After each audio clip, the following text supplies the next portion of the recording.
Okay, National Park, Cabo Blanco. Cabo apparently means Cape, FYI.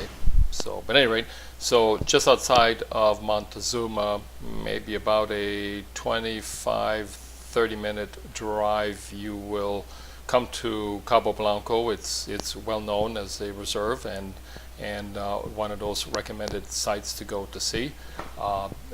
It has always been my belief that these parks are way too expensive.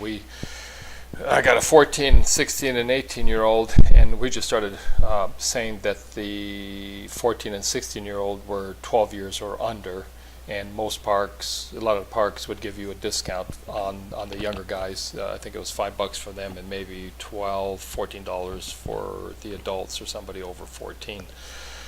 So, I mean, I hate to cheat the system, but boy, you do get tired of paying these high fees. If you're a family of 5, it could be $75 just to take a 3-hour round-trip hike, so it's a lot. What you're not going to see in this video that's missing is the end of the trail ends up at really a beautiful, very private, lovely beach. So I didn't get shots of that, not too sure why, but at any rate, that's what you can expect to see, and you'll see a little island, Tortuga Island, at the end of the Cape, and that's also what you're not supposed to go to it, but at any rate, it's just a little bit on low tide you can get access to it. So the first part of the trail, pretty good. I mean, you know, it's well worked out, and we are traveling in the rainy season. And just a little definition of what rainy season means, it's kind of their winter, I guess. What it means to us, it's not like it's raining all the time. I mean, it rains more often. I think we were there for a month, and I cannot say that we were ever really particularly bothered by the rain. I mean, we had rain equipment, ponchos and rain jackets, but I mean, very seldom did we ever have to pull them out, and if it rained, it rained. You were either swimming or around water, and the rain temperature is very similar to the air temperature and the stream temperature and the ocean temperature, so that it you know, wasn't a whole lot of difference. So I can't say that this park in particular was like, wow, this great spectacular park. I mean, this is the trail. You're going to see, I've got a bunch of videos, and it's really shows just about the same thing. It's not lush, it's not tropical. You are very lucky to see any type of wildlife. I mean, we got 3 kids and they were well ahead of us, and they probably scared most of it. I think what they caught here, we didn't see it because they scared them off. I think this is called a guatusi, little snout-nosed little critter, and it could be another one, but anyway, like it's like a raccoon family. So this is the trail. Some areas are pretty well marked. I mean, it's all well marked, but some of them just have a little bit better maintenance, if you will. Other parts of the trail, it can start to gain some elevation, and you're going to huff and puff. It's pretty humid in here, and because it's raining somewhat regularly, you can hit some real serious mud where it's slippery. You get, if we're all wearing some form of kind of a Tiva type of a sandal, and it gets between your feet, and your feet slip within your sandal, and it's a bit of a mess to navigate. So every time I hit a stream, I would wash them out, but then next bend you make, you're going to be right back in that same stuff. So you may have this idea that you're going to go to Costa Rica and you go into these jungle forest areas, and you're just going to see all these monkeys and animals and wildlife everywhere, and toucans, and boy, it's I mean, my neck hurt from the kink of trying to find a sloth, which I never did until we got to Monteverde, and that's where the habitat. Here, if you saw them, they're extremely, I mean, they're hard to tell even when you are looking at them directly, and this is not, I think, a great place to be able to find them. I mean, we didn't see a whole lot of wildlife here at all. I think what you don't get from this video, there's a few times I stopped the video and I just let it record the audio, and the microphone on the player is not good enough to really pick up the jungle sounds. But what you're not hearing is it's pretty alive. I mean, there's a lot of insects and bugs and birds and critter noises, and it's almost like one of those sound machines. You know, one is a wave, one is a jungle sound, and if you can make a recording of this place, it would definitely give you that feeling of being in a remote area. So, at any rate, so we're still kind of high. We've made some elevations, and we're at the top of this thing, and then there's a point that it starts to descend as you've reached the top, and you're headed now down towards the beach. And once you start descending down, the trail quickly degrades, and it's a lot to maneuver. I mean, it's still easily doable by most folks. I think some older folks or folks who are not as athletic, it's definitely not as worked out, so I would avoid this trail. I think, again, I can't say that the trail was, or this part of the jungle or forest was anything particularly spectacular, and I think that's what I'm doing here, is I'm giving you a very good idea, very good feel of what this looks like. If you look at one of my earlier videos on Ylang Ylang, which is a resort, I mean, those guys are taking care of their property where it looks like a jungle with all types of tropical plants everywhere. This looks more like just a standard forest, a rainforest, if you will, and we're fairly high up, and we don't have a huge canopy covering this part of the trail, and so a lot of it is like this, a lot of light coming in. I think once you start going down the other side, getting closer to the beach, it seems to get a lot more denser. And there are a few streams, and you know, they've got it kind of convenient, some bridges, but I think on the return we took a slightly different way back home, which it's like a little loop, and the trail was much more tricky to find. I mean, you could find it, but then it would just like poof, disappear at a stream, and you really had to kind of figure out, well, is that it or is that it? So it wasn't as well defined. Getting over some of the streams wasn't as well developed either. But again, I mean, for the most part, it was easy enough starting to follow. It's a little bit more arduous to do this hike. I'd say that maybe to hike there was maybe about an hour and a half, and so another hour and a half back. That's 3 hours of pretty solid hiking, and we were running out of daylight. I think the park closes the gates at something like maybe 4:30.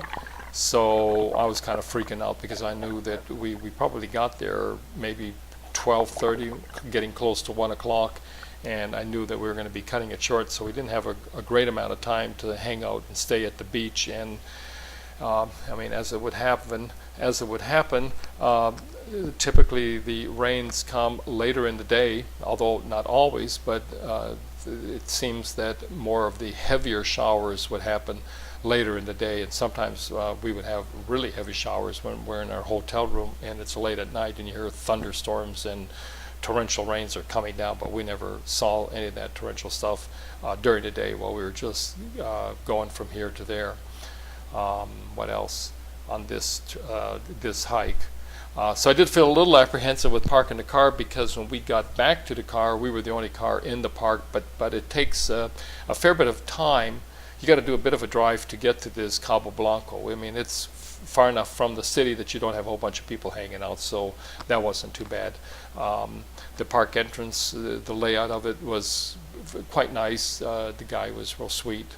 I appreciated the fact that if you told them that your kids were 12 years old, and I just tell them that they ate a lot of corn, and so they don't have a good ratio to look at a local Tico person and look at a gringo. I think they just think that all gringos are tall, so that kind of works in your advantage to say that your child is 12 years old when in fact they may be 14 or 16 years old. So they're not checking passports or identifications, so you know, there's a little tidbit. So this trail, pretty much the way I kind of saw it, was just the way you're looking at it. It really doesn't change a whole lot. I mean, the topography, the terrain, the vegetation is all pretty much what you see for the entire trail. It does open up, and it's a little bit more interesting when it flattens out as you get closer to the beach.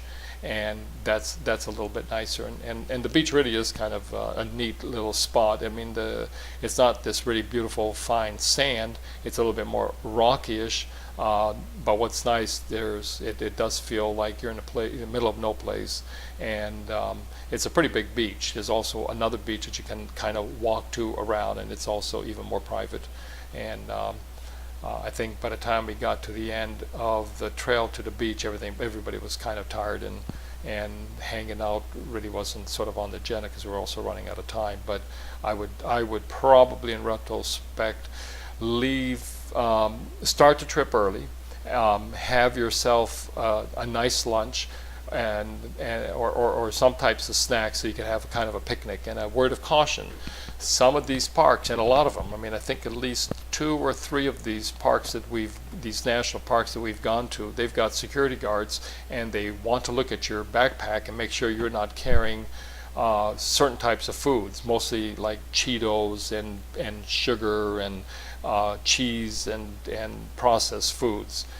Like Monteverde, the park in Monteverde, they're going through your backpack, and you could take a sandwich, and that was okay, and granola and some other types of foods, but other types of foods you were not allowed to take. So be prepared for that. Other places you could not take. What is it, Rio Celeste? There you could not take anything whatsoever with you. There was no food allowed whatsoever. So and kind of know what the local policies are at the particular park that you're going to, and be kind of quick on your feet, or ideally know ahead of time so that you know that you can bring sandwiches, and that's okay. And if you can't bring any food, then you which I would recommend that you pick up a cheap styrofoam cooler and have it full. If you're going on one of these adventures, just have it full of ice so you can keep fresh fruit or fresh vegetables, fresh food after your hike, sandwiches or whatever it might be in the cooler. Again, fortunately, even though it is the rainy season and you are on the equator, it never really got very hot. I mean, sometimes on the beach with the humidity, it was a little bit more exposed. It would get a little bit hotter, but overall, I mean, you could put a cooler, have ice in it, take a 3-4 hour hike and come back, and the cooler would still be cool. So I definitely would say that a foam cooler is a good investment. Plastic coolers would be a whole lot nicer, but even the darn cheapo foam cooler was probably like maybe $8, and I think the plastic ones, which would have been a lot better, were probably closer to about $16 or $20. They're expensive. Maybe Walmart, I think there was like one Walmart in Liberia and probably another one in San Jose, but the one in Liberia when we flew in was closed, so go figure. Nonetheless, here we are. We continue on the trail, and I think now we're getting pretty close to the end. This is just before you get to the beach, Cabo Blanco Beach, and I don't have a video on this portion of it. I think I loaded it by itself in another video. So, but this is where the trail kind of flattens out, and then it opens up, and then you're looking at the beach. And again, if you go early enough, then you've got some good time to really chill and have a little bit of a snack. And if you have to, just lie and say you don't have any food in your backpack, but some of the places you've got to open it up and you've got to show them what you've got. So this is the road coming back. I should have recorded it going to the park, but it's a little bit blown out. I mean, there's a lot of potholes. The development is kind of spotty. Other areas, which is completely weird. It's like you're kind of in the middle of no place here, and there's like restaurants that pop up, a smoothie bar, a yoga studio. I think what's happened, people who've probably bought land on the beach close to Montezuma or some of these resort areas have converted their properties into like guest houses or bed and breakfasts or whatever they may be doing. So I think that's kind of everybody sort of got on the tourist payroll, and they're all plugging into the same system, which in some ways I guess it's good because it creates a little bit more competition for accommodations. But don't be surprised if you're spending $100 plus a night to stay at some places, and some of the fancier places are going to be $200. So gives you some options, some places to pick. There are lovely beaches close to Montezuma, and I kind of understand there's enough development here, but it's still kind of undeveloped that keeps it. You've got the conveniences of some development, but you also maintain a lot of the free stuff, and there's a lot of free stuff around Montezuma, and I have to say I really like that. Like the beaches are free, some of the hiking trails are free, and then you got Cabo Blanco. But I wouldn't rate Cabo Blanco as being the top of the things to do. So, all right, thank you very much.